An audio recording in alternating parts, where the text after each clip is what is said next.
ভারী কোদালখানা কাঁধের ওপর চাপিয়ে পা টিপে টিপে ঘরের দোরগোড়া পেরোয় নিতাই।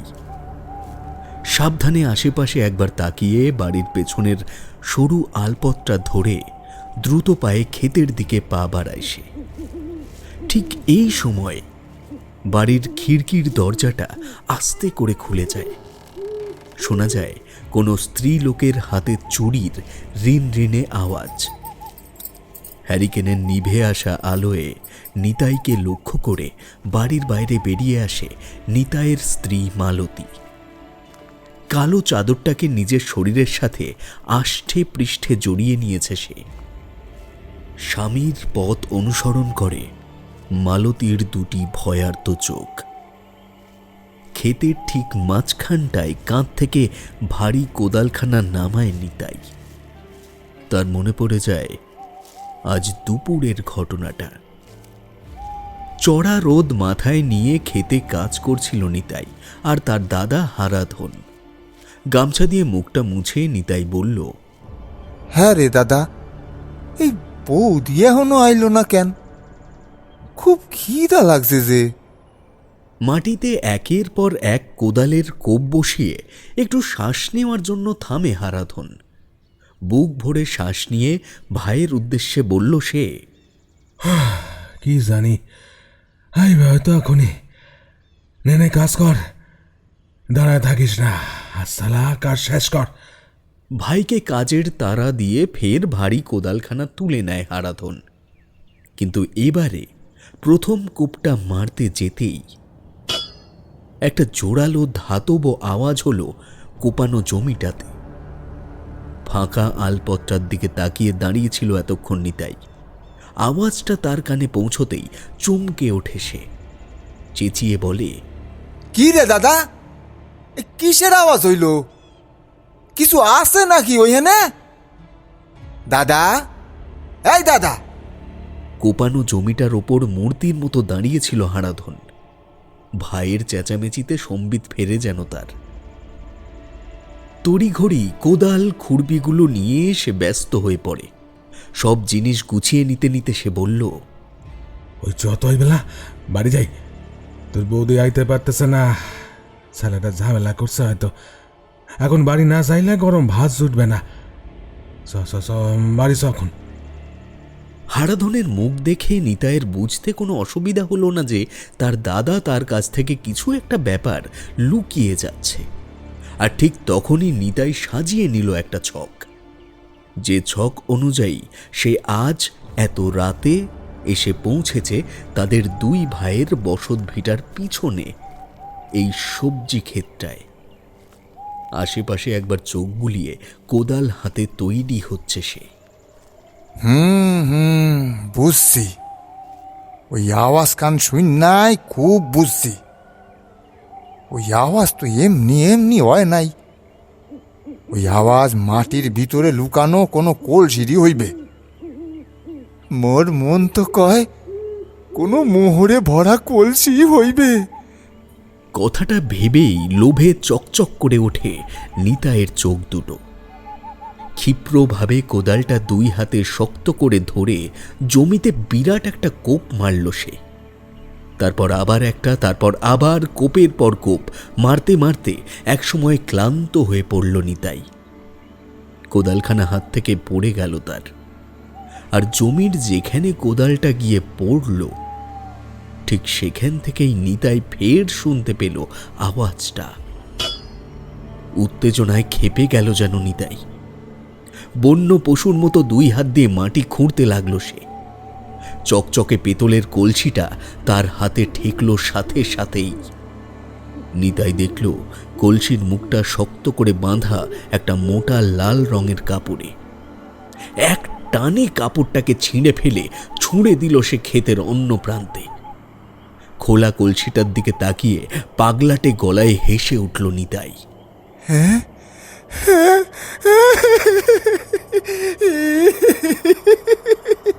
পাইছি পাইছি পাইছি, মুই পাইছি, মোহরে ভরা কলসি পাইছি গো, মোহরে ভরা কলসি পাইছি।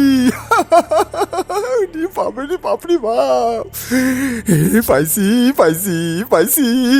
স্বামীর এমন অবস্থা দেখে ঝোপের আড়ালে লুকিয়ে থাকা মালতীর মনে কু গেয়ে উঠল। নিতাইকে সামলাতে ঝোপের আড়াল থেকে বেরিয়ে আসতে গিয়েও বেরোতে পারল না মালতী। স্বামীর পরিত্রাহী চিৎকারটা শুনে তার কাঁপা কাঁপা পা দুটো আটকে গেল যেন সেখানেই। হ্যাঁ, এই আবার কি? এই এত দু আইতাছে কোত্থিকা? মালতী স্পষ্ট দেখল নিতাইয়ের হাতে ধরা পেতলের কলসিটার ভেতর থেকে গলগলিয়ে বেরিয়ে আসছে কালো ধোঁয়া, আর ধোঁয়াশায় ঘেরা দুটো কালো লিকলিকে হাত।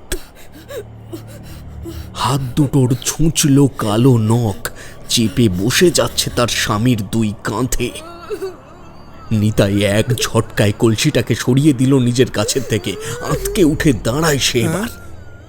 হায় ভগবান, এ কি? কলসিটার ভিতরে এইগুলা কি?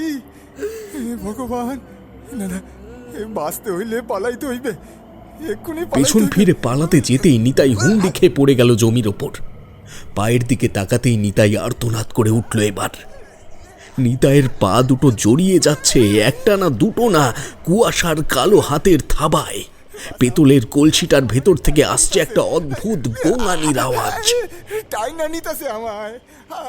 মালতীর নিষ্পলক ভয়ার্ত চোখ দুটো দেখল কলসির ভেতরে তার স্বামীকে টেনে নিচ্ছে কুচকুচে কালো হাতগুলো। নিতাইয়ের সারা শরীরে কিলবিলিয়ে উঠছে হাতগুলো। স্বামীর শেষ চিৎকারটা শুনে ডুকরে কেঁদে উঠল মালতী। জমির ওপর পড়ে থাকা ফাঁকা কলসিটার ভেতর থেকে বেরিয়ে আসা গোঙানির আওয়াজটা আর সহ্য করতে পারল না সে। ঊর্ধ্ব শ্বাসে বাড়ির দিকে দৌড়ায় মালতী। আশেপাশের পরিবেশ ক্রমশ ভারী হয়ে আসছে অন্ধকার কালো ধোঁয়ায়। ধোঁয়ার ধূসরতা এবারে নিতাইয়ের মতো গিলে ফেলবে মালতীকেও। বাড়ির উঠোনের কাছে এসে টাল সামলাতে না পেরে পড়ে যায় সে। সিমেন্টের দাওয়ায় হাতটা ঠুকে গিয়ে একটা হালকা চিড় ধরে মালতীর হাতের শাখাটায়।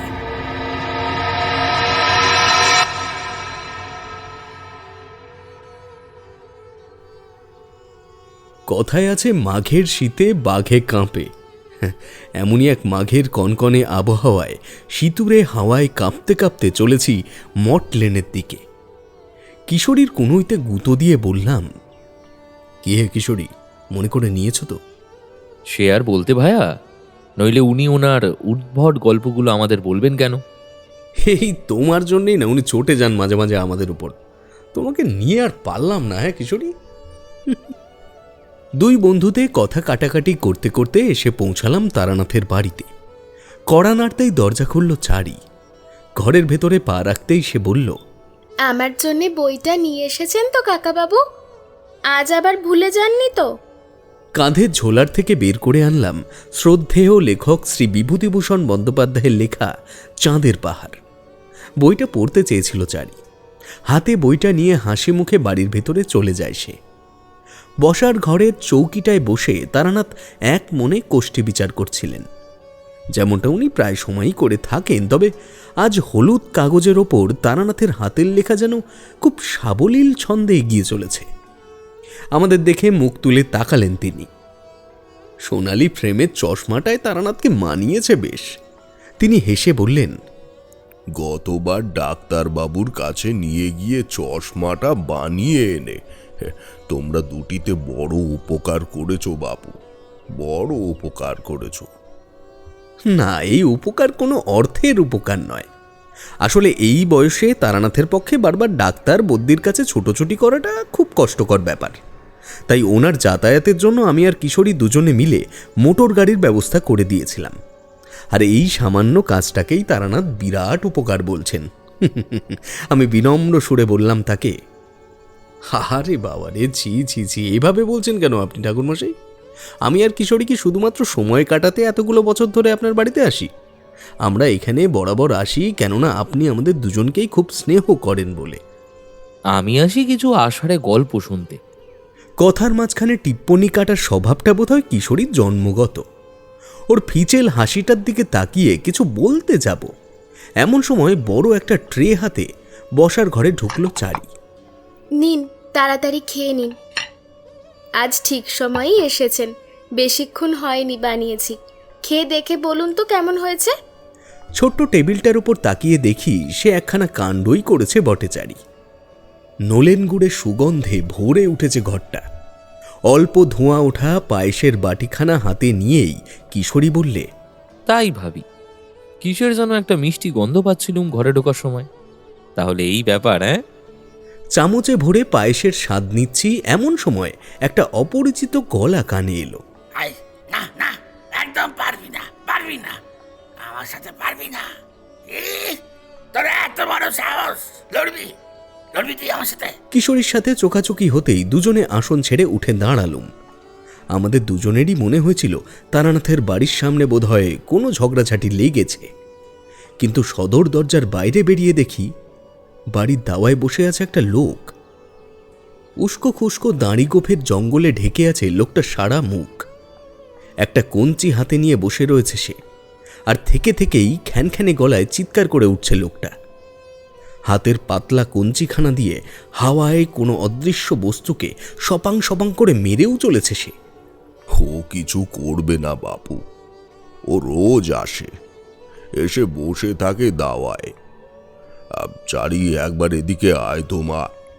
বলো বাবা, কি হয়েছে? আমার পায়েসের বাটিখানা একবার এনে দে দেখি। তারানাথের কথা শুনে চারি অভিযোগের সুরে বলল, উফ, আজ তুমি ফের ওই পাগলটাকে তোমার সব খাবার দিয়ে দেবে তো বাবা? উফ, আর পারি না। চারি ঘরের ভেতর চলে যেতেই ঈষৎ হাসলেন তারানাথ। বললেন, খাবারের আবার আমার তোমার। আসনে গুছিয়ে বসতে বসতে একরকম অধৈর্য হয়েই কিশোরী বললে, উফ, যত সব পাগলের কাণ্ড কারখানা। এই শীতের সন্ধ্যায় একখানা জম্পেশ গল্প শোনান দেখি ঠাকুরমশাই। সদ্য আনা পাসিং শোয়ের প্যাকেটখানা খুলে এগিয়ে দিলাম তারানাথের দিকে। কিছুক্ষণ পর প্রসন্ন চিত্তে সিগারেটের ধোঁয়ার রিংগুলো হাওয়ায় ছেড়ে তারানাথ বললে, আজ তোমাদের এক পাগলের গপ্পই শোনাই, চলো। কি শুনবে তো? তারানাথের প্রশ্নে আমি মাথা হেলিয়ে সম্মতি জানালাম, কিন্তু ওদিকে কিশোরী ফের ফিচলেমি করে বললে, শুধু দেখবেন আপনার পাগলের গপ্প শুনে আমরা যেন আবার পাগল টাগল না হয়ে যাই। হ্যাঁ? জ্বলন্ত চোখে কিশোরীর দিকে তাকিয়ে থেকে গলা খাঁকারি দিলেন তারানাথ, আর তারপর বলতে শুরু করলেন তার জীবনে ঘটে যাওয়া এক অলৌকিক অভিজ্ঞতার কথা। সেবার আমায় যেতে হয়েছিল এক ভিন গায়ের উদ্দেশ্যে। বাবার এক বন্ধুবরের নাতির কোষ্ঠীপত্র দিতে গিয়েছিলাম তালপুকুর নামের একটা গ্রামে।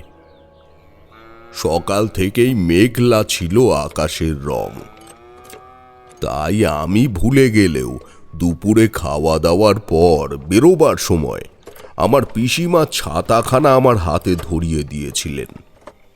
ডিকির ডিকির করে চলতে থাকা বিধু গাড়োয়ানের গরুর গাড়ির ঠান্ডা ছায়ায় কেমন যেন তন্দ্রা এসেছে, বুঝতে পারিনি। হঠাৎ ঘুমটা ভাঙলো একটা বিকট আওয়াজে আর বিধুর চেঁচামেচিতে। গাড়ি আর যাবে নি গো দাদা বাবু, গাড়ি চাকা বইসে গেছে একেবারে। বিধুর চিৎকারে গরু দুটোও চমকে উঠেছে ভালোই, ঘন ঘন ডেকে উঠছে তারা।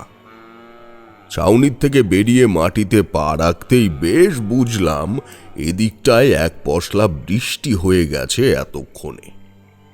মাথা তুলে দেখি বৃষ্টি থেমে গেলেও আকাশের মুখ তখনও ভার, অর্থাৎ যে কোনো সময় আবার সে কান্নাকাটি শুরু করতে পারে। কোনো রকমে কাদা সামলে দাঁড়িয়ে বিধুকে বললাম, কি সর্বনাশ, কিন্তু আমায় যে আজ তালপুকুর পৌঁছতেই হবে। আচ্ছা, এটা কোথায়? এখন আমরা কোথায় আছি? তালপুকুর এখান থেকে কত দূর? বিধু গামছাটাকে মাথায় বাঁধতে বাঁধতে বললে, তা ভালোই দূর হবে দাদা বাবু। আপনি এক কাজ করেন বরং, আজ তো শনিবার, আজ এই শিউলিপুর গ্রামে হাট বইছে, তবে হাটে যাইতে গেলে আপনাকে আর কিছুটা পথ হাঁটে যাইতে হবে গো দাদাবাবু। তবে একবার হাটে গেলেই আপনি সেখানে গাড়ি পেয়ে যাইবেন। সেই গাড়ি কইরে আপনি দেরি হলেও সন্ধ্যের মধ্যেই পৌঁছে যাইবেন তার পুকুর। আর তুমি এভাবে একা একা গাড়ির চাকা তুলতে পারবে? ও আপনি ভাববেন না, এই পথ দিয়েই চাষা ভুষোরা মাঠ থেকে সব বাড়িতে ফেরে কিনা, তারা আইলেই উদ্ধার হবে কোন গাড়ি। খারাপ লাগতেছে গো বাবু, গাড়িটার এই দশা হয়ে আপনার খুব অসুবিধা হয়ে গেল।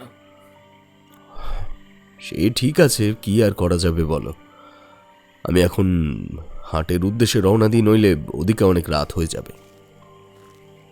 কালো ঢাউস ছাতাখানা বগল দাবা করে ঝোলা কাঁধে হাঁটতে শুরু করলাম।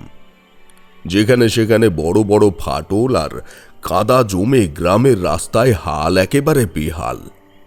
প্রায় 10 মিনিট ধরে সমানে হেঁটে চলার পর কিছু লোকজনের শোরগোল শুনতে পেয়েই বুঝলাম শিউলিপুর গ্রামের হাটে এসে গেছি। হাটে সবজি ফেরিওয়ালাদের বিকিকিনি তখনও জমেনি তেমন। এক জায়গায় দুটো গরুর গাড়িকে পাশাপাশি দাঁড়িয়ে থাকতে দেখে জিজ্ঞেস করলাম ওদের একজনকে, এই যে ভাই, তালপুকুর যাবে? কোমরে হাত দিয়ে দাঁড়িয়ে থাকা গাড়োয়ানটাকে কথাটা জিজ্ঞেস করতেই তার মুখ হঠাৎ কাঁচুমাচু হয়ে গেল। সে ঘাড় ঘুরিয়ে দেখল অন্য গাড়োয়ানটার দিকে। দেখলাম ওই অন্য গাড়োয়ানটাও আমার দিকে তাকিয়ে আছে হাঁ করে। আমি একটু জোর গলায় বললাম, এবার, তা ভাই, আমার একটু তাড়া আছে, তুমি কি যেতে চাও নাকি চাও না? দরকার পড়লে আমি তোমায় দ্বিগুণ ভাড়া দিতে রাজি আছি, কিন্তু আর দেরি করলে কিন্তু চলবে না। দুপুর গড়িয়ে বিকেল হতে চললো, ওদিকে আমার একটা গুরুত্বপূর্ণ কাজ রয়েছে। ও যাইবে না বাবু, আমি যামু। আপনি আপনি আইসেন, আপনি এই দিকে আইসেন। দ্বিগুণ ভাড়ার কথা শুনে অন্য গাড়োয়ানটা সহজেই রাজি হয়ে যেতে বেশ নিশ্চিন্ত হলাম। হাটের শুরুতেই এক বাদামওয়ালার কাছের থেকে এক ঠোঙা বাদাম কিনে ফিরে এসে দেখি 2 গাড়োয়ানের মধ্যে ফিসফিসিয়ে তর্কাতর্কি চলছে। যাস নে, আরো যাস নে, সন্ধ্যের পর আর ঢুকিস না ওই গায়ে। আরে পাগল নাকি, ঢুকমু কেন? এই বাইরেই নামাইয়া দিয়া চইলে আসুন। তবু ওরা যদি গ্রামের সীমার বাইরে চলে আসে তখন? আরে এখনো তো কোনোদিন আসে নাই, আজও আইবে না। এবে এই চুপ চুপ চুপ, আইতাছে, এই লোকটা আইতাছে, একদম চুপ। ওদের অস্পষ্ট কথাগুলোর যেটুকুও বা আমি শুনতে পারলাম, সেটুকুও কিছুই বোধগম্য হলো না। আর আমার দেখেই ওরা দুজন থেমে গেল। আপনি বাদাম ভাজা ভালোবাসেন জানলে মোড়ের দোকানটার থেকে নিয়ে আসতাম না হয়। হ্যাঁ, কিশোরী তো ঠিকই বলেছে, পরের বার নিয়ে আসবো ঠাকুরমশাই। সে না হয় আনবে, তবে এই বয়সে এমন নড়বড়ে দাঁত নিয়ে বাদাম ভাজার স্বাদ কতটা উপভোগ করতে পারবো জানি না বাপু। যাই হোক, ঘটনায় ফেরা যাক। সূর্যালোকের শেষ কিরণটুকু ততক্ষণে আকাশ থেকে মুছে গেছে পুরোপুরি। একসময় একরকম অধৈর্য হয়ে গাড়োয়ানকে জিজ্ঞেস করলাম, উফ, আর কত পথ বাকি? এদিকে যে সন্ধ্যা নামলো ভায়া। এই তো বাবু, এই প্রায় পৌঁছাইয়া গেছি। এই তালপুকুর আর বেশি দূর নাই গো, আর খানিকটা পথ। আচ্ছা, তুমি হরনাথ বিশ্বাসের বাড়ি চেনো ভায়া? বাবার বন্ধু মানে হরি কাকার বাড়ির ব্যাপারে জিজ্ঞেস করতে গাড়োয়ানের কাছ থেকে আর কোনো উত্তর পেলুম না। শুধু বুঝতে পারলাম গাড়ির গতি কমে আসছে ধীরে ধীরে। ছাউনির ভেতর থেকে মাথা গলিয়ে বাইরের অন্ধকারটা দেখে ভালো লাগলো না একদম। মনের ভেতরে কেউ যেন বলে উঠল, এই জায়গাটা ভালো নয়। রাস্তার ধারের জংলা ঝোপ, ঝাড়ের ভেতর কেউ যেন অপেক্ষা করছে নিশ্চুপ ভাবে। কিন্তু কেন? কে? কিসের অপেক্ষা জানি না, কিন্তু এই বাবু, আইয়া গেছি। একটা ঝাঁকুনি দিয়ে থেমে গেল গরুর গাড়িটা। আমি ছাউনির ভেতর থেকে বেরিয়ে এসে আশপাশটা দেখে অবাক হয়ে গেলাম। এ যে একেবারে ধুধু প্রান্তর। গাড়োয়ানের মুখ দেখে মনে হলো লোকটা নিজেও কোনো কারণে বেশ ভয় পেয়েছে। সে হাতটা বাড়িয়ে দিয়ে বলল, এই বাবু ভাড়াটা? এ কি, এই অন্ধকারে তুমি আমায় কোথায় নামিয়ে দিলে? আমি তো বিশ্বাসদের বাড়ি যাব, আমার বাবার বন্ধু হরনাথ বিশ্বাসের বাড়ি। হে আইকে বাবু, এ আমার গাড়ি গায়ের ভিতর যাইবে না বাবু। এ সন্ধির পর এ গায়ে কেউ ঘর থেকে বাইরে বের হয় না। আপনি আপনি হাঁটতে হাঁটতে সোজা চলে যান বাবু। এ কিছুটা গেলেই এ একটা পাকা বাড়ি দেখতে পাবেন। ওটাই ওটাই বিশ্বাস গো বাড়ি। এই বেশি দূর নয় বাবু।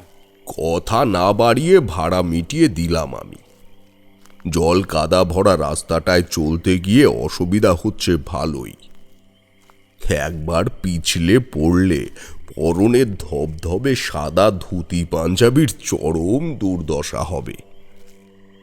একদিকে এত দেরি হয়ে যাচ্ছে, ওদিকে গাড়োয়ানের কাঁপা কাঁপা গলায় বলা কথাগুলোর মনে পড়ছে খুব।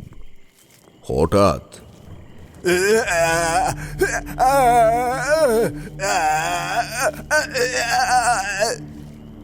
আশেপাশে নিস্তব্ধতা ভেঙে একটা আর্তনাদ ভেসে এলো খুব কাছ থেকে।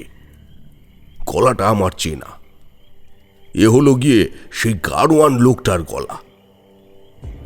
এরকম একটা গ্রামের সীমান্তে আমায় একলা রেখে যাওয়ার সময় তার চোখেও আমি দেখেছিলাম একটা অস্বস্তি, একটা চাপা আতঙ্ক। আগেও বলেছি, যখন আমার বয়স ওই 22 কি 23 ছিল, গ্রামের বটতলায় এক সন্ন্যাসী আমায় একটি বিশেষ ক্ষমতা দিয়েছিলেন, যে কারণে আসন্ন যে কোনো বিপদ আমি টের পেয়ে যাই আগে থেকেই।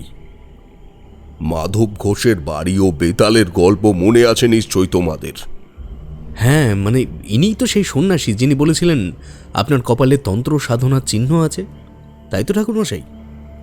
ভালোই মনে রেখেছ দেখছি। তা বেশ, তা বেশ। তো সেই বিশেষ ক্ষমতা প্রয়োগে স্পষ্ট বুঝলাম যে ওই নিঝুম আধারে ঘেরা রাস্তাটায় একা দাঁড়িয়ে আমি একেবারে নিজেই বিপদের মুখোমুখি এসে দাঁড়িয়েছি। তখন কি মধুসুন্দরী দেবীর আবির্ভাব ঘটেছিল আপনার জীবনে? না, তবে সেই সন্ন্যাসীর শেখানো গাত্রবন্ধন ক্রিয়া প্রয়োগ করার প্রস্তুতি নিতে নিতেই দেখলাম অন্ধকারে একটা লোক হনহনিয়ে এগিয়ে আসছে আমার দিকে। আপাতত ক্রিয়া স্থগিত রেখে স্বস্তির নিঃশ্বাস নিলাম। ভাবলাম নিশ্চয়ই কোনো গ্রামের লোকই হবে, তাই লোকটাকে হরিকাকার বাড়ির ঠিকানাটা জিজ্ঞেস করতে পা চালিয়ে এগিয়ে গেলাম আমি। কিছুটা এগোতেই আধো আলো আধো ছায়ায় রোগা বেঁটে খাটো মানুষটার মুখ দেখতে পেলাম। গ্রামের শেষ প্রান্তে খোদ হরিনাথ বিশ্বাসকে, মানে হরি কাকাকেই দেখতে পেয়ে খুব অবাক হলাম। আমি দেখলাম উনি আমার দিকেই তাকিয়ে হাসছেন। জোর হাতে নমস্কার জানালাম আমি। হরি কাকা, আপনি এখানে? সেই কোন বিকেল থেকে তোমার অপেক্ষায় বসে আছি জানো। শেষে বাড়ি থেকে বেরিয়ে ঘুরতে ঘুরতে এদিকটায় এসে দেখি তুমি এখানে অন্ধকারে দাঁড়িয়ে। তা বাবা, তোমার এত দেরি হলো যে? পথে কোনো সমস্যা হয়নি তো? হ্যাঁ, তা হয়েছিল বটে, নইলে কি আর এত দেরি হয়? আগে বলুন তো, আপনি কি করে জানলেন যে আমি আসছি আপনাদের বাড়ি? চিঠি এসেছিল তো।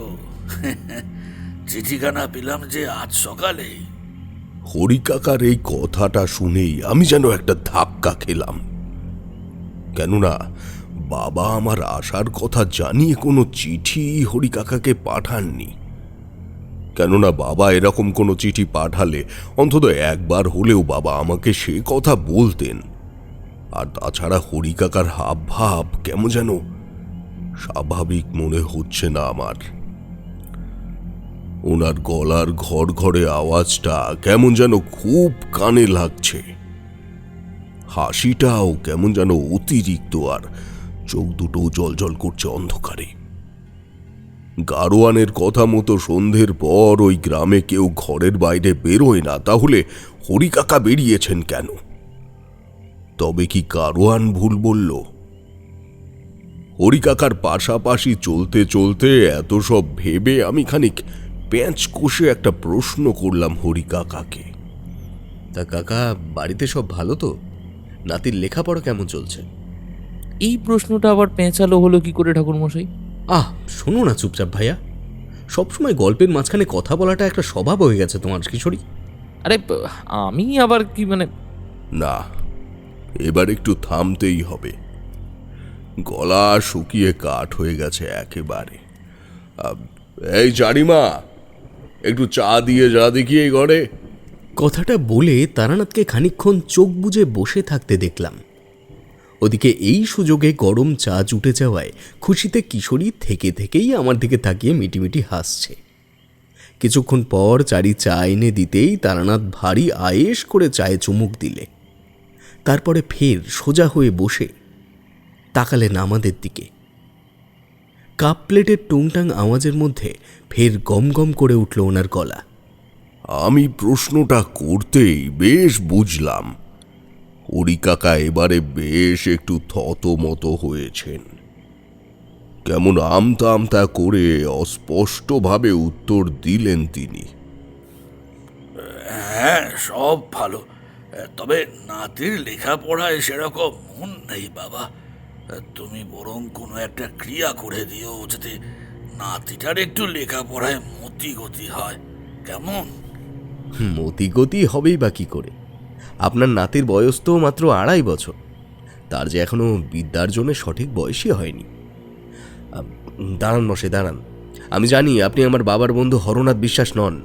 আগে বলুন তো আপনি কে? হরিকাকা চলতে চলতে হঠাৎ দাঁড়িয়ে গেলেন মাঝ রাস্তায়। তার অবয়বটা দেখে আমার মনের মধ্যে ফের বিপদের ঘণ্টা বাজতে লাগলো। চারপাশের ভারী পরিবেশে অন্ধকারাচ্ছন্ন হরিকাকার অবয়বটায় হঠাৎ কিছু একটা অসংলগ্নতা লক্ষ্য করলাম, যেগুলো সাধারণ মানব দেহে কখনোই প্রকাশ পেতে পারে না। চোখের সামনে স্পষ্ট দেখতে পেলাম হরিকাকার জলজলে চোখ দুটোর মাঝখানে থাকা নাকটা বেঁকে যাচ্ছে একটু একটু করে। তার তলায় থাকা ঠোঁট দুটোর হাসির রেখা কান ছুঁয়ে ফেলেছে একেবারে, আর এখন সেই ঠোঁট দুটো ফাঁক হয়ে যাচ্ছে।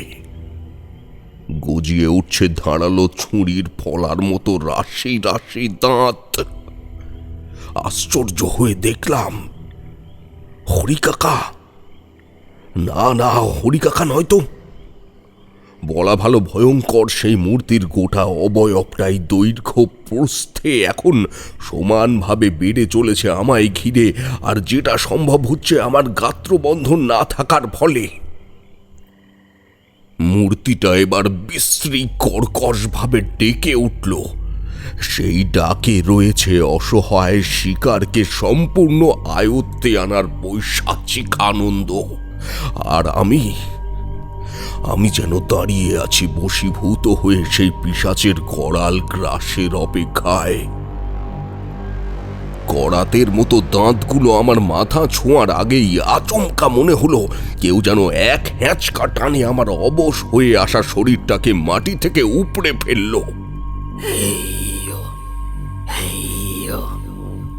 হাতে হাত রেখে বাঁচত, এক্ষুনি মরবি নয়তো। এই আবার কে ঠাকুরমশাই? রোশো বাবু, রোশো, সব বলছি। সবটা তোমাদেরই বলবো। আর কেই বা আছে বলো যার সাথে আমি আমার জীবনের এসব অভিজ্ঞতার কাহিনীগুলো ভাগ করে নেব? ধৈর্য ধরে শোনো। কিছুই বুঝতে পারলাম না কোথা থেকে কি হলো। কেই বা এলো আর অমন করে টেনে সে আমায় কোথায় নিয়ে গেল। শুধু বুঝতে পারলাম জল কাদা ভরা কোনো একটা জায়গায় মুখ থুবড়ে পড়ে আছি আমি। আমার সর্বাঙ্গ একেবারে ভিজে একসা, পায়ে জড়িয়ে গেছে কিছু লতানো গুল্ম।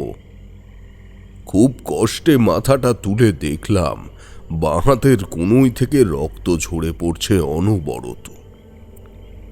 সেইখানটায় হাত দিয়ে কুঁকিয়ে উঠলাম আমি, আর সাথে সাথে একটা শিরিঙ্গে হাত আমার মাথাটাকে চাপ দিয়ে নিচে নামিয়ে দিল। একটা ফিসফিসানি শুনতে পেলাম কানে। মাথা তুলিস না, করিস না চেঁচামেচা। টের পেলে ওরা চিবিয়ে খাবে কাঁচা। খুঁজছে শিকার, ওরা সবাই তোকে চায়। দেখ সামনে ওরা মানুষ মেরে খায়। পাগলাটে গলার ফিসফিসানিটা আসছে খুব কাছ থেকেই। সামনে তাকাতে দেখলাম এখন সেখানে কেবল একটাই মূর্তি নয়, প্রায় 15-20টা কালো মূর্তি দাঁড়িয়ে আছে। তারা সবাই কিছু যেন খুঁজে চলেছে। ওদের প্রত্যেকের মুখগুলো বিভৎস হিংস্র। শিকারকে গিলে না খেতে পারা অবধি যেন তাদের শান্তি নেই।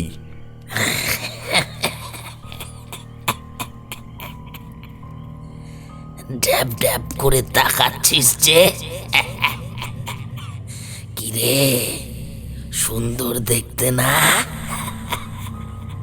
হঠাৎ খ্যাঁক খ্যাঁক করে হেসে বলা কথাগুলো শুনে আমি ঘাড় ঘুরিয়ে পেছন দিকে তাকাই, কিন্তু না, কিছুই নেই সেখানে। কোত্থেকে আসছে এই পাগলাটে গলাটা? মাথাটা সামনের দিকে ফেরাতেই ভয়ে আঁতকে উঠলাম আমি। এ কি? এটা কে? কে তুমি? কি নাম তোমার? এই গ্রামেই থাকো? লোকটার উচ্চতা বেশি নয়, খাগড়া কাঠির মতো চেহারা তার। পরনে ছেঁড়া একটা ফতুয়া আর ময়লা ধুতি। মাথায় ওই লালচে কাপড়ের ফেটটিটার কারণেই প্রথমে আমার লোকটাকে ডাকাত বলে মনে হয়েছিল। সারা মুখে ছড়িয়ে থাকা খোঁচা খোঁচা দাড়ি গোফে একবার হাত বুলিয়ে আমার দিকে তাকালো লোকটা। টকটকে লাল চোখগুলো হঠাৎ কুঁচকে গেল লোকটার ফিঁচেল হাসিটার কারণে। হাসি আর যেন থামছে না তার। রকম সকম দেখে একেবারে পাগল বলেই মনে হলো আমার তাকে। নাম জিজ্ঞেস করলাম, এতে হাসার কি আছে? তুমি কি পাগল নাকি? হ্যাঁ, আমি পাগল, আমি পাগল।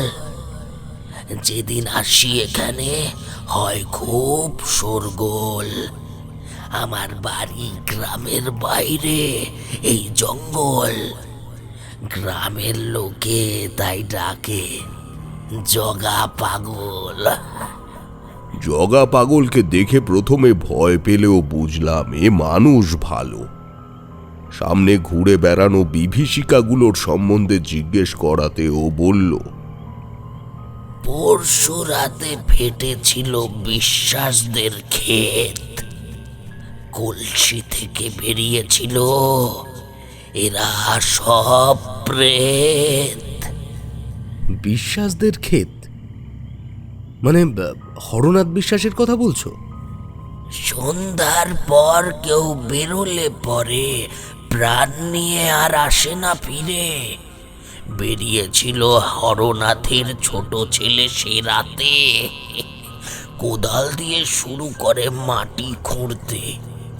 কলসিখানি টেনে টুনে বের করলে যেই প্রেত ভর্তি কলসিখানি গিলে ফেললে তাকে। গিলে ফেললো কলসিটা? আচ্ছা, তুমি আমাকে সেখানে নিয়ে যেতে পারবে ভাই?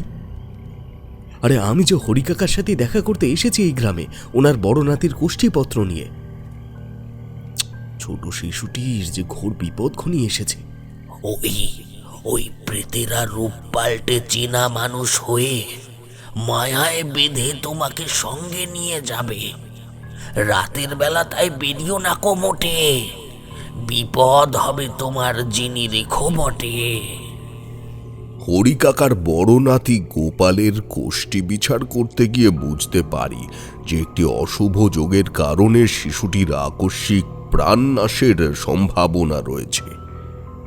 কবচ ধারণ না করলে সেই যোগ ফলিত হতে আর বেশি দেরি নেই। ঝোলার ভেতর হাত চালিয়ে দেখে নিলাম কবচ আর কোষ্ঠীপত্রটা এখনো অক্ষত রয়েছে। মানে এভাবে বলা সম্ভব? কোনো শিশুর মৃত্যু সম্বন্ধেও ভবিষ্যৎবাণী আদেও করা যায় জ্যোতিষ ঠাকুর? সঠিক কোষ্ঠী বিচারের সূত্রাবলী জানা থাকলে আর গুরুর আশীর্বাদ ধন্য হলে নিশ্চয়ই করা যায়। এখন তো আর কোষ্ঠীও লাগে না। এই যেমন তারানাথ একটু ঝুঁকে এগিয়ে এলো আমার বন্ধু কিশোরী সেনের দিকে। চশমার ভেতরে তার ঘোলাটে চোখ দুটো জ্বলে উঠল যেন। তখন তোমার বয়স 4। বাড়ির হেঁসেলে আগুন লেগে যায় হঠাৎ, তুমিও হেঁসেলে ছিলে মায়ের কোলে। কোনো রকমে সে যাত্রায় প্রাণে বেঁচে যাও, যেহেতু ওটা কোনো মৃত্যুযোগ ছিল না, ফাঁড়া ছিল, বড় ফাঁড়া। কথাগুলো শুনে কিশোরীর মুখের অবস্থাটা দেখে আমি হেসেই ফেললাম। তারানাথের এই অত্যাশ্চর্য ক্ষমতার ব্যাপারে আমি সেই প্রথম দিন থেকে যবে প্রথমবার মটলেনে তারানাথের বাড়িতে এসেছিলাম সেদিন থেকেই অবগত। কিশোরী ভ্যাবাচাকা ভাবটা কাটিয়ে বললে, ধন্য আপনার ক্ষমতা ঠাকুরমশাই। এবারে গপ্পটা বলুন তো। তারানাথ একটা দীর্ঘ শ্বাস ফেলে আবার বলা শুরু করে, আর আমরাও আবার পাড়ি দিলাম গল্পের সেই রহস্যময় দুনিয়ায়। গাত্রবন্ধনের জন্য নিজেকে প্রস্তুত করতে শুরু করলাম আমি এবারে। আগেরবার গাত্রবন্ধন ক্রিয়া অসম্পূর্ণ রাখায় সে যে কি বিভৎসতার মুখোমুখি আমায় দাঁড়াতে হয়েছিল, সে যে দাঁড়িয়েছে একমাত্র সেই বুঝবে। উপযুক্ত প্রস্তুতি নিয়ে যত তাড়াতাড়ি সম্ভব আমায় যেতে হবে ওই প্রেতেদের উৎসস্থলে। জগা পাগলার কথা মতো বিশ্বাসদের খেতে, না হলে আমি এই প্রেতেদের কোনোভাবেই শনাক্ত করতে পারছি না। আর তা না পারলে আমি এই গ্রামকে প্রেতমুক্ত করতেও পারবো না। তবে একটা ব্যাপার ভেবে অনেকক্ষণ থেকেই মনের ভেতরে একটা খটকা লেগেছিল। সেটা দূর করতে লোকটাকে জিজ্ঞেস করলাম, আর তুমি তুমি যে এরকম বনে বাজারে ঘুরে বেড়াও, তোমার ভয় করে না ওদের? লোকটা ফের খ্যাঁক খ্যাঁক করে হেসে উঠল। হাসতে হাসতেই হাতের বুড়ো আঙুলটা আমার মুখের সামনে এনে নাচাতে লাগলো সে। আমাকে কিচ্ছু করে না রে, কিচ্ছু করে না। আমার কি আছে? নাই কোনো কাছের মানুষ, নাই কোনো মায়া। ওরা কি আর আমার কাছে আসে? না না না না না, ওরা মারায় না আমার ছায়া। আমাকে কিচ্ছু করে না রে, কিচ্ছু করে না। উত্তরটা খুব একটা স্পষ্ট হলো না আমার কাছে। আর দেরি না করে ঝোলাখানি কাঁধে চাপিয়ে উঠে দাঁড়ালাম এবার। অমনি দেখি জগা পাগলা ছড়া থামিয়ে জুলজুল করে তাকিয়ে আছে আমার দিকে। ও দৃষ্টি দেখে কেমন যেন মায়া লাগলো। কাঁধে হাত রেখে বললাম, চলো তো দেখি ভাই, আমায় নিয়ে চলো বিশ্বাসদের জমিতে। ওই যে তুমি বললে না কোথায় যেন মাটি ফেটে কলসি বের হয়েছে, নিয়ে চলো আমায় এক্ষুনি, না হলে দেরি হয়ে যাবে। ভয় নাই নাকি তোর মনে? চিবিয়ে খাবে তোকে ওরা এক্ষণে। না, অমনটা হবে না। ওরা যেমন তোমার ছায়া কিছুতেই মারায় না, এখন ঠিক তাই হবে, আমারও ছায়া ওরা আর মারাবে না। আর ভুলেও যদি মারায়, এত কথা বলার সময় নেই, দেখোই না এখন কি হয়, চলো। জগা পাগলা ভ্রু কুঁচকে উঠে দাঁড়ায়। হাতে হাত রেখে ফের রাস্তার ওপরে এসে দাঁড়াই আমরা। আর তখনই হলো আশ্চর্য ঘটনাটা। আকাশে অন্ধকার তখনও জমাট বাঁধা। সেই আকাশের নিচে ঘুরে বেড়ানো অন্ধকারময় প্রেত মূর্তিগুলোর বিকৃত মুখ আমাদের দেখে কোথায় উবে গেল যেন। নিমেষের মধ্যে মিশে গেল হাওয়ায়, যদিও থেকে গেল একটা চাপা গোঙানির আভাস। আমি রাস্তার মাঝখানেই দাঁড়িয়েছিলাম, মন দিয়ে অনুভব করার চেষ্টা করছিলাম সেই চাপা গোঙানির ভেতরে অব্যক্ত কথাগুলো। কি চায় ওই প্রেতগুলো? কোথা থেকে এসেছে ওরা? কি এদের উদ্দেশ্য? জগা পাগলার খ্যানখ্যানে গলায় মনোসংযোগের চিড় ধরল। গিলে খেতে এলো রে, সরে আয় রে। চোখ খুলতেই প্রত্যক্ষ করলাম বিরাট হাঁ করে ধেয়ে আসছে আমার দিকে একটা প্রেত মূর্তি। কি অসম্ভব জিঘাংসা তার চোখে মুখে, কর্কশভাবে গোঙাচ্ছে সেই অন্ধকার মুখগহ্বরটা। কি অপরিসীম খিদে সেই প্রেত মূর্তির। তবে আর বেশিক্ষণ নয়, প্রেতটার পচন ধরা কালো হাত দুটো আমার মুখের দিকে এগিয়ে আসতেই আমি সেই বিভীষিকার প্রাণহীন চোখে চোখ রেখে গর্জে উঠলাম, তিষ্ঠ, তিষ্ঠ, তিষ্ঠ। আর সাথে সাথেই টুকরো টুকরো হয়ে চৌচির হয়ে গেল সেই ভীষণ মূর্তি। রক্ত জল করা আর্তনাদটা মনে পড়লে এখনো গায়ের লোম খাঁড়া হয়ে ওঠে আমার। গাত্রবন্ধনের সুরক্ষিত বলয়ের মধ্যে আমার ক্ষতি করা কোনো অপশক্তির সাধ্য নয়। চলো তাড়াতাড়ি এবার ভাই। লক্ষ্য রাখ আমার দিকে, চলে আয় পায়ে পায়ে, নিয়ে যাব বিশ্বাসদের খেতে। পেছন পেছন আয় আয়। তালপুকুর গ্রামের সীমারেখা ও সংলগ্ন জঙ্গলটাকে পিছনে ফেলে অনুসরণ করলাম জগা পাগলাকে। লোকটা পাগল হলেও ওর ওই কথা বলার ছন্দটা ভালো লেগেছিল আমার। রাস্তার দুপাশে দাঁড়িয়ে থাকা প্রেত মূর্তিগুলোর মরা গোঙানি কানে লাগছে বড়,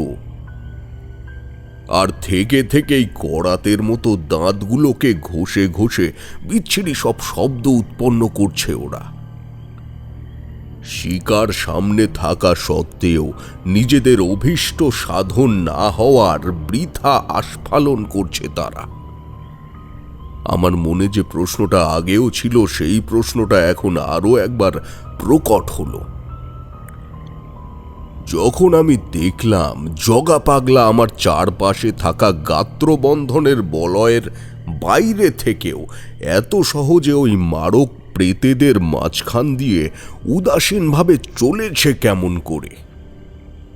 বাড়ি ঘরহীন মানুষটা ওই প্রেতেদের হাত থেকে দুটো গোটা রাত নিজেকে বাঁচিয়ে রাখলো কেমন করে। তারপর গেলেন বিশ্বাসদের খেতে, আর গিয়ে কি দেখলেন? তারানাথ চোখ থেকে ভারী চশমাখানা খুলে সেটাকে খাপে রেখে এলোমেলো উজ্জ্বল হলুদ রঙের কোষ্ঠীগুলোকে গুটিয়ে রাখতে শুরু করলেন। একটা দীর্ঘ শ্বাস ফেলে কিশোরীর দিকে তাকালেন তারানাথ। চাপা গলায় উনি বললেন, বাড়িটা দাঁড়িয়ে আছে চুপচাপ। প্রাণের সব অস্তিত্ব সেই বাড়ি থেকে লোপ পেয়েছে। ক্ষেত ভিটে সব কিছু যেন কোনো প্রবল ঝড়ের সম্মুখীন হয়ে তছনছ হয়ে গেছে। একতলা পাকা বাড়িটার সদর দরজাটা ভেঙে ঝুলে রয়েছে। জানলাগুলোর পাল্লায় থাকা দাগগুলো হয়তো কোনো বীভৎস অপশক্তির দাঁতের কামড়। হেসেলের ভাঙা উনুনখানা অস্পষ্ট হলেও দেখা যাচ্ছে ভেঙে পড়া জানলাটার ওপারে। খিড়কির দুয়ারের পাশে পড়ে রয়েছে কয়েকটা ভাঙা শাঁখা পলার টুকরো। উঠোনের ওপরে পড়ে থাকা ধুলো বালি সামান্য হাতে নিয়ে চোখ বুজে মনোসংযোগ করি। উপযুক্ত মুদ্রা ধারণ করে মনকে নিয়ন্ত্রণে এনে আদেশ দিই তাকে। কি ঘটেছিল, কি ঘটেছিল এ স্থানে? আমায় দর্শন করাও। দর্শন করতে চাই এই স্থানের অতীত। কোদাল হাতে ও কে? ও যে নিতাই, হরিকাকা ছোট ছেলে। পেছনে ও মালতী না? মাটি খুঁড়ছে। কেমন অস্বাভাবিক যেন নিতাইয়ের আচরণ। ওটা কি? একটা কলসি। পিতলের কলসিটার মুখটা একটা লাল কাপড়ে বাঁধা। নিতাই কাপড়টা একটানে খুলে ফেলছে। কলসির মুখটা খুলে যাচ্ছে ধীরে ধীরে। এ কি? ওগুলো কি? কিলবিলিয়ে কারা বেরিয়ে আসছে কলসির ভেতর থেকে। নিতাই চিৎকার করছে, ছটপট করছে। কি বলছে ও? এ তো কোনো সাধারণ প্রেত নয়, হতেই পারে না। নিতাইকে গিলে এবার কালো অবয়বগুলো ধেয়ে আসছে মালতীর দিকে। মালতী অসহায়ভাবে ছুটছে বাড়ির দিকে। ওটা তো খিড়কির দুয়ার। না, মেঝেতে পড়ে গিয়ে কাঁপছে মালতী। আর এবার যে ওরা মালতীর মাথাটা মুচড়ে মালতীকে শেষ করে এবার পাতালের শয়তানগুলো ঢুকছে বাড়ির ভেতরে। দ্রুত পরিবর্তন করছে নিজেদের মালতীর রূপে, অবিকল মালতী। আর এবার ওদের লক্ষ্য ভেতরে শোবার ঘরখানা, যেখান থেকে একটা 2.5 বছরের শিশুর কান্নার আওয়াজ ভেসে আসছে। কি নৃশংস ওই পাতালের শয়তানগুলো। পাতালের শয়তান আবার কারা? ওই উঠানে বসে আছে যারা? জগার কথা শুনে আমার মনোসংযোগ বাধাপ্রাপ্ত হলো। চোখ খুলতেই বিশ্বাস বাড়ির উঠোনের দিকে তাকালাম আমি। গাত্রবন্ধনের কারণে যতই সুরক্ষিত থাকি না কেন, সামনের দৃশ্যটা দেখে বুক কেঁপে উঠল আমার। কথাটা বলতে গিয়ে লক্ষ্য করলাম তারানাথের গলাটা কেঁপে উঠল সামান্য। আমি তার থমথমে মুখটার দিকে তাকিয়ে বললাম, কি দেখলেন ঠাকুরমশাই? দেখলাম উঠোনে সারিবদ্ধভাবে বসে রয়েছে হরি কাকা, হারাধন দাদা, নিতাই, মালতী, আর এক কোণে একটি 2.5 বছরের শিশু কোলে বসে রয়েছে বৌদিদি। প্রত্যেকের চোখে মুখে দারুণ জিঘাংসা। তরতাজা দুটো শিকারকে সামনে দাঁড়িয়ে থাকতে দেখে দাঁতে দাঁত ঘষে চলেছে ওরা। আমি ওদের দিক থেকে মুখ সরিয়ে নিলাম, জগার দিকে ফিরে জিজ্ঞেস করলাম, তার আগে আমার একটা প্রশ্ন আছে, করবো ঠাকুরমশাই? একটা কেন, 2, 3, 4 প্রশ্নের পর প্রশ্ন করতে থাকো তুমি। ঘটনাটা আর শেষ করতে দিলে না হে। সে হবে গল্প শেষ, না হয় আজ রাতটা থেকে যাবো এখানে। তার আগে আপনি বলুন তো, আপনি সে রাতের এত সব ঘটনা এত নিখুঁতভাবে দেখতে পেলেন কি করে? যেন চলচ্চিত্র দেখছেন বলে মনে হলো। তারানাথ কথাটা শুনে মুচকি হেসে হাতের তর্জনীটা তুলে আমার দিকে তাক করে বললেন,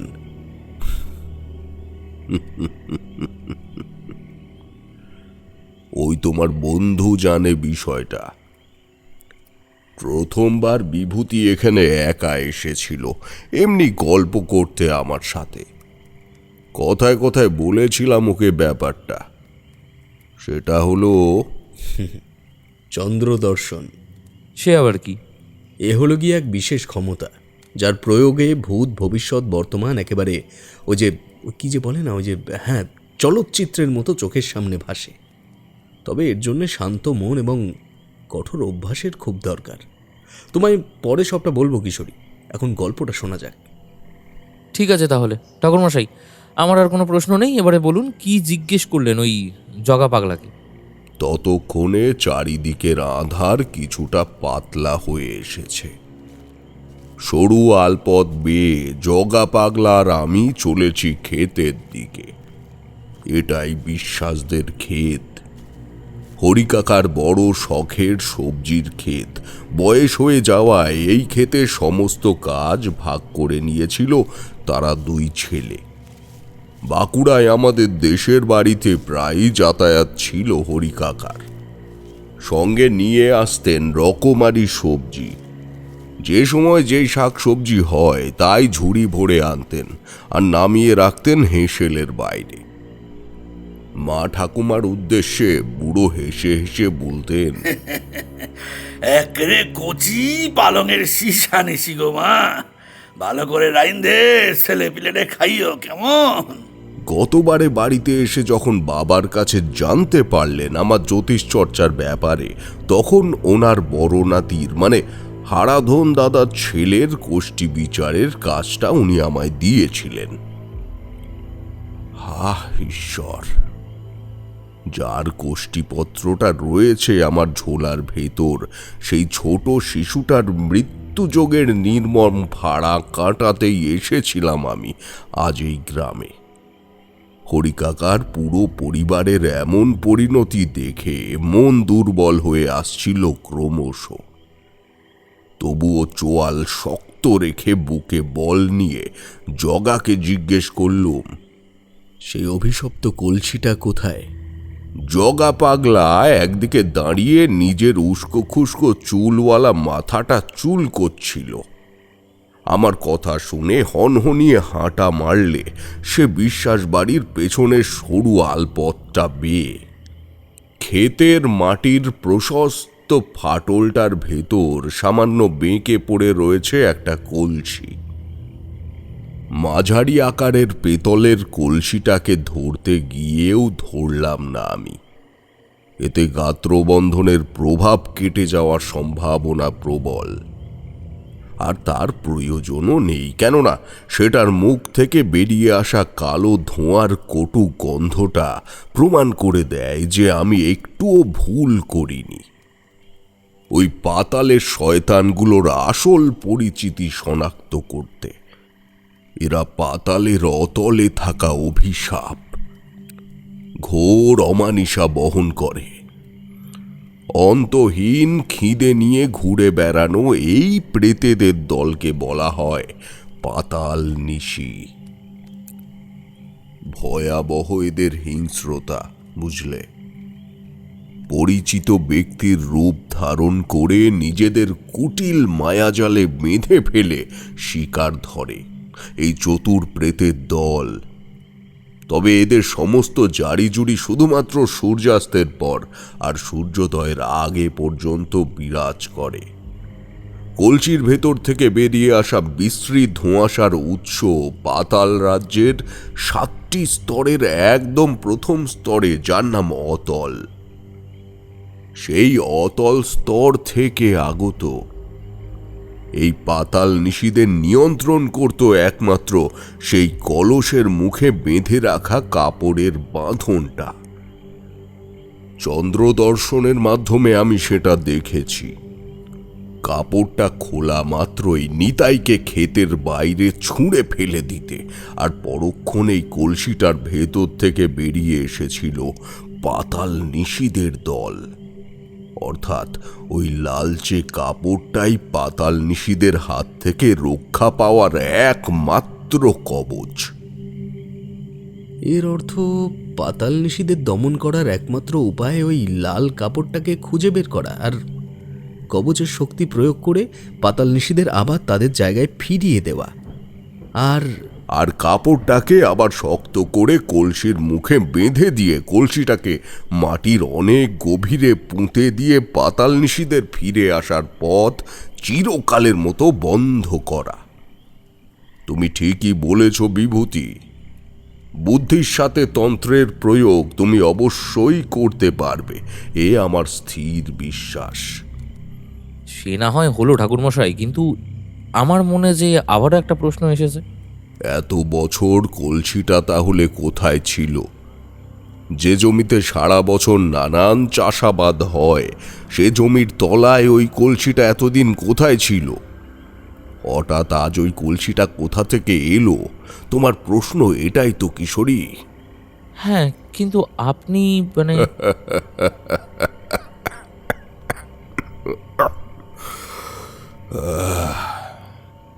তোমার যুক্তিবাদী মনকে কেমন অনায়াসে পড়ে ফেললাম বলো হে।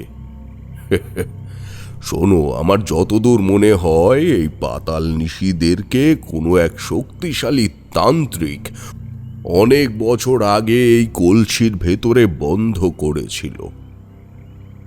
এরকম উদ্দেশ্য কোনো তান্ত্রিকের তখনই থাকতে পারে যখন সে চাইবে পাতাল লোকের প্রত্যেকটি স্তরে নিজের আধিপত্য বিস্তার করতে, যেটা আদৌ সম্ভব নয়। কিন্তু লোভ বড় বিষম বস্তু। সেই তান্ত্রিক অতলে বসবাসকারী ওই পাতাল নিশীদের হারিয়ে পৌঁছবে অতলে, সেই স্তরের সকল পাতাল নিশি হয়ে যাবে তার হাতের পুতুল। এরপর সে ধীরে ধীরে এগিয়ে যাবে পাতাল লোকের দ্বিতীয় স্তরে, এর নাম বিতল। আর এভাবেই আপনি এরকম কোনো তান্ত্রিককে চাক্ষুষ করেছেন কোনোদিনও? হ্যাঁ, অতি অবশ্যই, তবে নিজে কোনোদিনও ওই দুঃসাহস করিনি। ত্রিভুবনের ভুলকেই নিজের তন্ত্র চর্চা সীমাবদ্ধ রেখেছি। কেন বিভূতি, তুমি করতে চাও নাকি সেই সাধনা? আগে কদাপি নয় ঠাকুরমশাই, কৌতূহল হলো তাই আর কি। বেশ বেশ, এবার আমার মনে হয় ওই তান্ত্রিকের করা ক্রিয়া ক্ষমতা হারিয়ে ফেলতেই কলসির ভেতর আটকে থাকা পাতাল নিশীদের দল বেরিয়ে আসতে পেরেছে মাটি খুঁড়ে। আর কোনো তান্ত্রিককৃত ক্রিয়ার ক্ষমতা কখন হারায় তা জানো কি? না, জানি না, আপনি বলুন না দয়া করে। যখন সেই তান্ত্রিকের মৃত্যু হয়। যাই হোক, তখন আমি দিশেহারা হয়ে খুঁজে চলেছি সেই লাল কাপড়ের টুকরোটাকে, আর তখনই হঠাৎ জগা পাগলা আমার সামনে উপস্থিত। সময় পেরিয়ে গেল না কতই, ভোর হবে যে এক্ষণে। খাবার খুঁজতে হবে, আমি এখন বেরোই। তাহলে এখন দিন আমায় বিদায়। এই না, তুমি যেও না কোথাও। আমি এই গ্রামে আগে কোনোদিনও আসিনি যে ভাই। আচ্ছা, তুমি থাকলে আমার পথ ভুল হবে না। তোমার খিদে পেয়েছে বুঝি? দাঁড়াও, এই নাও ধরো, এই চিড়ে মুড়িটা ওই গুড়টুকু দিয়ে মেখে খেয়ে নাও। আগে খেয়ে নাও। জগা পাগলা কোপানো মাটিটার মধ্যেকার ফাটলটার পাশেই বসে পড়ে খেতে লাগলো মহানন্দে। আর অমনি আমার দুই চোখ চলে গেল জগা পাগলার কপালে। ওই ময়লা কাপড়ের ফেটটিটা কি আসলে সেই কলসির বাঁধনের কাপড়টা? মানে ওই পাতাল নিশীদের আতঙ্ক থেকে মুক্তি পাওয়ার একমাত্র কবচ? ঠিক ধরেছ একদম। আমার মনে থাকা ওই একটা প্রশ্নের উত্তর আমি এবারে পেয়ে গেলাম। অজান্তেই নিজের মাথায় সেই লাল কাপড়ের টুকরোটাকে বেঁধে নেওয়ার ফলেই পাতাল নিশীদের দল ভয় পায় জগা পাগলাকে। তার কাছে গিয়ে বললাম, তুমি আমাকে তোমার ওই মাথার বাঁধনখানা দেবে ভাই? চিড়ে মুড়ি কচমচিয়ে খেতে খেতে এক গাল হেসে জগা পাগলা বলল, পছন্দ হয়েছে ফেটটিটা? আগে বলবি তো। ময়লা যদিও কাপড়টা। এই নে, হাতটা বাড়াতো। পূর্ব দিক থেকে উদিত পবিত্র সূর্যালোকের ছোঁয়ায় কবচটা হাতে ধরে বুঝলাম এই কবচ অতি শক্তিশালী। কোনো তন্ত্রমতে নির্মিত ফলত এই কবচের গুণ অপরিসীম। তাই এর নির্মাতা সেই তান্ত্রিক জীবিত না থাকায় কলসি হয়তো মাটি ফুঁড়ে বেরিয়ে এসেছে, কিন্তু কবচ এখনো নিপুণ এবং অটুট। তবে এরপর যা হলো, সকাল হতে না হতেই একটা শোরগোল শোনা গেল। বিশ্বাসদের ক্ষেত থেকে গ্রামের বুকে অবস্থিত প্রাচীন বটগাছটা স্পষ্ট দেখা যাচ্ছে। সকালের কাঁচা নরম রোদের তাপে শরীর এবং মন দুই বেশ চনমনে হয়ে উঠেছিল আমার। জগা পাগলাকে সঙ্গে নিয়ে চললাম সেদিকে। কিছু লোককে আর কয়েকজন মেয়ে মহিলাদেরও দেখা যাচ্ছে বিরাট বটগাছটার তলায়। বলাই বাহুল্য ওরা মানুষই। পবিত্র সূর্যের আলোয় দাঁড়িয়ে থাকতে পারছে যারা, তারা আর যাই হোক পাতাল নিশি কখনোই নয়। পাঁচু বড়াল, আগে বাইসা আসি কথা। নকুল দাস, আসি কথা। চুমকি রানী, আর আনবেরা। আসি কথা। ফর্সা হৃষ্টপুষ্ট চেহারা ছেলেটাকে এক নজরে দেখেই বুঝলাম লোকটা এ গ্রামের কোনো মাতব্বর বটে। স্কুলে যেমন শিক্ষকগণ প্রত্যেক ছাত্রদের নাম ধরে ধরে ডেকে বাঁধানো খাতায় চিহ্ন দেয়, ঠিক তেমনি বটগাছটার তলায় শান দেওয়া বেদিটাতে বসে সেই মাতব্বর চেহারার লোকটা একখানা খাতা খুলে বসে রয়েছে সামনে তাকিয়ে। একে একে ছেলে, পুরুষ, মেয়ে, মহিলা প্রত্যেককে নাম ধরে ধরে ডাকছে লোকটা। তাতে পুরুষরা চেঁচিয়ে আর নারীরা ঘোমটার আড়াল থেকে অতি সংক্ষেপে নিজের জীবিত উপস্থিতি জানিয়ে দিচ্ছে সেই লোকটাকে। জগা পাগলা আমার কানের কাছে এসে বলল, এনার নাম নৃপতি হালদার, কোনো কালে ঠাকুরদা ছিল জমিদার। ইনি গ্রামের প্রধান, সবার কর্তা। কেউ কয় না এনার মুখের ওপর কথা।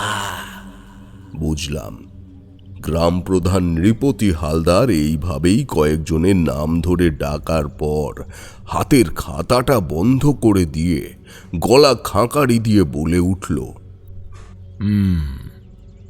এই নিয়ে আজ আমরা 32 জন বেঁচে আছি এই গ্রামে।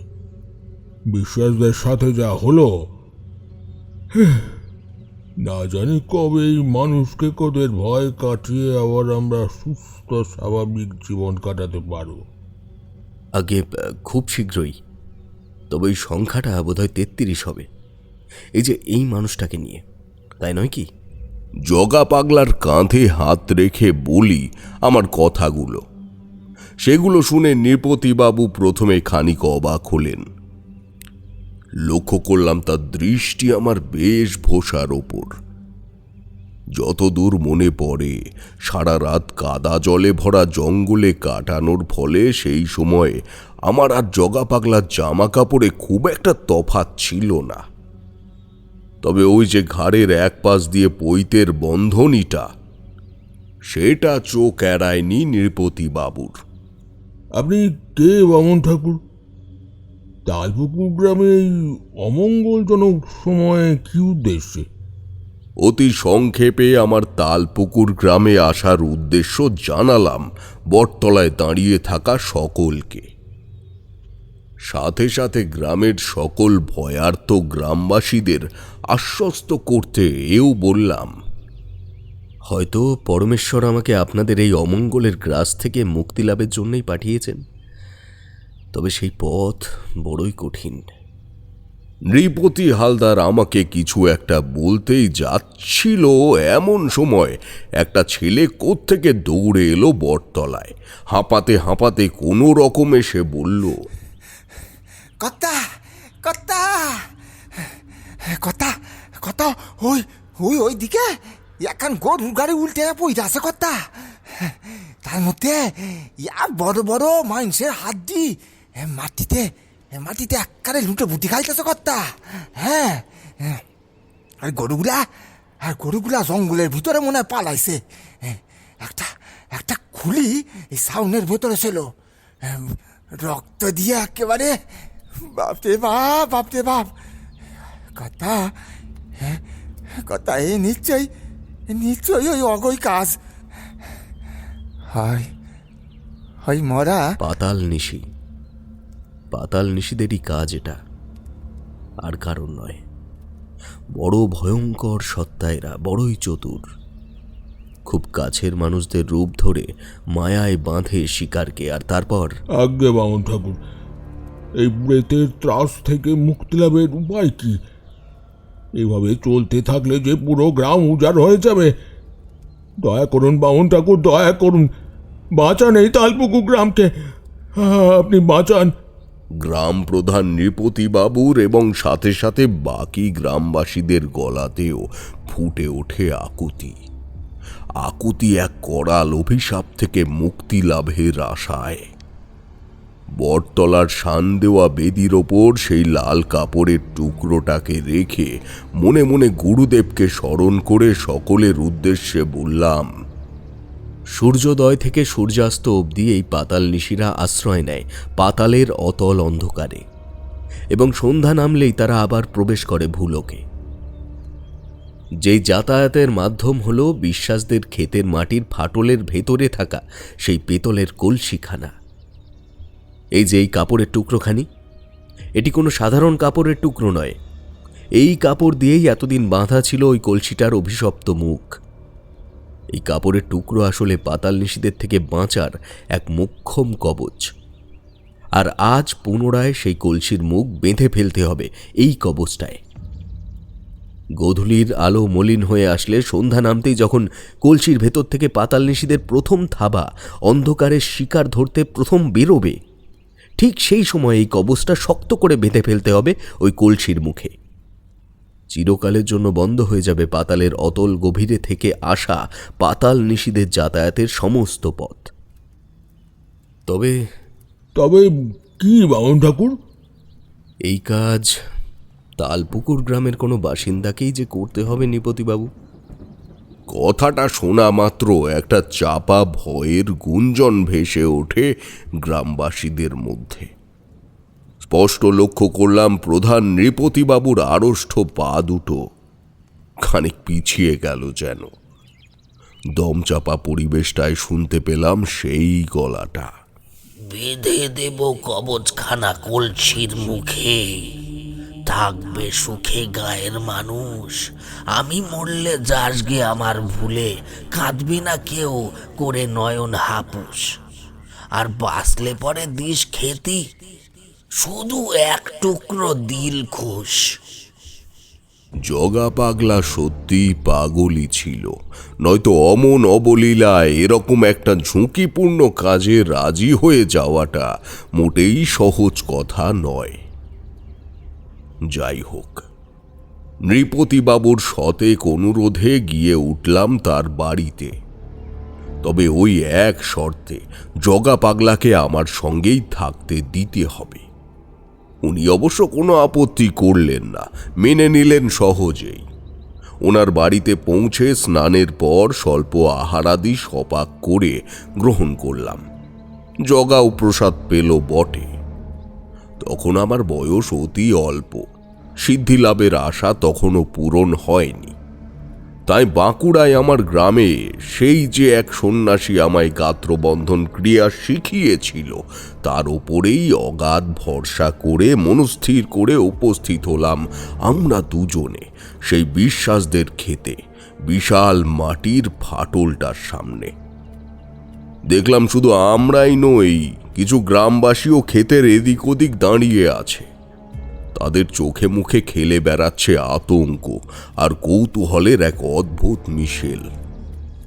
নৃপতিবাবু যদিও বেলা থাকতে থাকতেই বেরিয়ে গেছেন পাশের এক গ্রামে কিছু বিশেষ কাজে।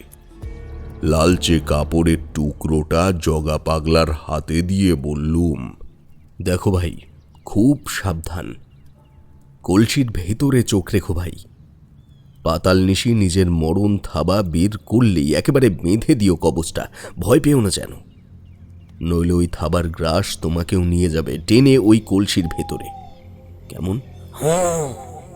কথাগুলো শুনে জগার দেওয়া সাড়ায় তেমন ভরসা জাগলো না আমার মনে। বুঝলাম এবারে সে সত্যিই ভয় পেয়েছে। মনের ভেতরের আশঙ্কাগুলোকে বাড়িয়ে দিয়ে সূর্য অস্তমিত হলো এবারে। অপেক্ষা করতে লাগলাম সেই বিভীষিকার আগমনের। অন্ধকার ঘনিয়ে আসতে আসতে আমার কেমন যেন মনে হচ্ছিল বিস্তীর্ণ ক্ষেতের মাটি থেকে থেকেই কেমন যেন কেঁপে কেঁপে উঠছে। আশেপাশের বাকি গ্রামবাসীদের দিকে তাকিয়ে দেখি তাদের সবার চোখ আটকে রয়েছে কলসির অন্ধকার মুখটায়। এমন সময় হঠাৎ মনের ভেতরে সেই আসন্ন বিপদের আগাম আভাসের ধাক্কা দিল। স্পষ্ট বুঝতে পারছি পাতাল নিশিরা ক্ষিপ্রভাবে ধেয়ে আসছে, ছটফট করছে তারা ক্ষুধার জ্বালায়। ওই শোনা যাচ্ছে তাদের হাহাকার। পাতাল নিশীদের রক্ত জল করা আওয়াজ শোনা যেতেই বেশিরভাগ গ্রামবাসীরাই প্রাণ ভয়ে পালিয়ে গেল। তখনই যারা যারা তখনও রয়ে গেল তারা দেখল কলসির মুখ থেকে বেরিয়ে আসছে কালো ধোঁয়াশা, তাতে ছেয়ে যাচ্ছে চারিদিক। সেই ধোঁয়াশায় জ্বলে যাচ্ছে সবার চোখ। চিৎকার করতে করতে চোখ ঢেকে বাকি সকলে বসে পড়ল মাটিতে। কোনো রকমে আমি দেখতে পেলাম কলসির ভেতরে এগিয়ে আসা সেই কুচকুচে কালো থাবাটা, আর সাথে সাথে আমি উত্তেজিত হয়ে চেঁচিয়ে উঠলাম, জগা, জগা, কবচটা বেঁধে দাও, একেবারে বেঁধে দাও শক্ত করে কলসিটার মুখটা। আর সাথে সাথেই একটা গগনভেদী কর্কশ চিৎকারে কান চেপে বসে পড়লাম আমি মাটিতে। একটা আশঙ্কাজনক মনোভাব আমায় গ্রাস করে এলো। ভয়ে ভয়ে মাথা তুলে সামনে তাকাতে দেখলাম ক্ষেতের বিরাট ফাটলটার ভেতরে টকটকে লাল কবচটা মুখে বেঁধে পড়ে আছে পিতলের কলসিটা। আবছা ধোঁয়াশায় দেখলাম গোটা বিশ্বাসদের ক্ষেতটাই ফাঁকা, জগা কোথাও নেই। তার মানে কি জগার?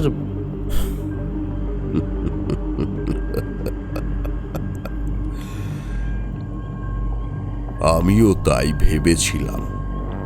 গ্রামের লোকরাও সাথে সাথে প্রচন্ড শব্দে কান্নার রোল তুললে। ওরে ওরে, জগা কই গেল রে? হ্যাঁ, জগাটা মরি গেল নাকি? কই রে জগা?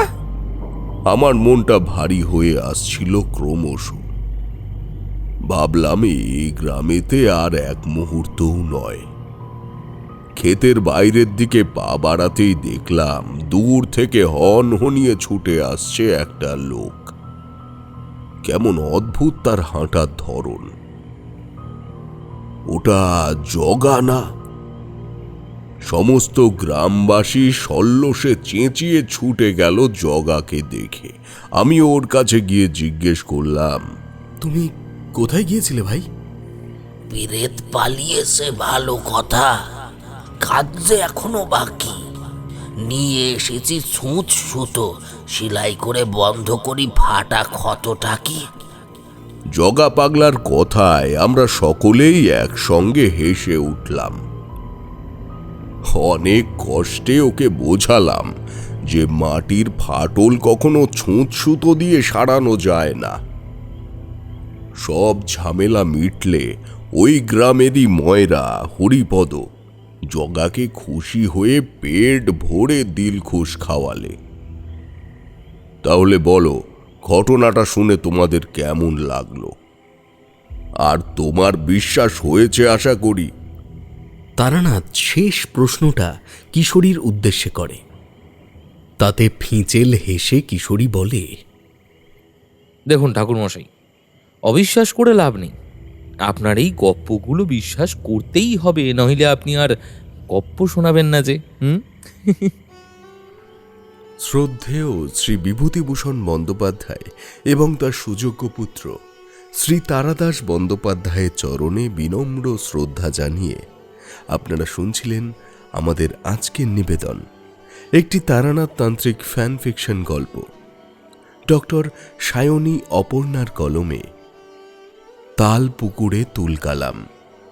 গল্পটির বিভিন্ন চরিত্রে অভিনয় করেছে সৌরভ সাহা, সৌরভ রয়, নিরুপম, সাগর নীল এবং বর্ণালী। তাছাড়া তারানাথ তান্ত্রিকের চরিত্রে রয়েছি আপনাদের সকলের প্রিয় আমি রাজপ্রতাপ বসু। গল্পের শব্দ সংযোজন এবং আবহে টিম রাজপ্রতাপের ঠেক, প্রচ্ছদ অঙ্কনে দাস স্টুডিও। গল্পটি কেমন লাগলো তা জানাতে ভুলবেন না আপনাদের মূল্যবান কমেন্টের মাধ্যমে, এবং খুব ভালো লেগে থাকলে অবশ্যই লেখিকার নাম উল্লেখ করে কমেন্ট করবেন, যাতে গল্পের লেখিকা উৎসাহিত হয়ে এমন ভালো ভালো গল্প আমাদের সঙ্গে আবার ভাগ করে নিতে পারেন। এবং আমরা চাইব এভাবেই আপনাদের অভাবনীয় কিছু গল্প শুনিয়ে যেতে অনির্দিষ্টকাল পর্যন্ত। আজকের মতো তবে এখানেই শেষ করছি। ফিরব আবার পরবর্তী গল্প নিয়ে খুব শীঘ্রই। ততদিন সুস্থ থাকুন, সঙ্গে থাকুন এবং শুনতে থাকুন আপনাদের প্রিয় গল্পের চ্যানেল রাজপ্রতাপের ঠেক। ধন্যবাদ।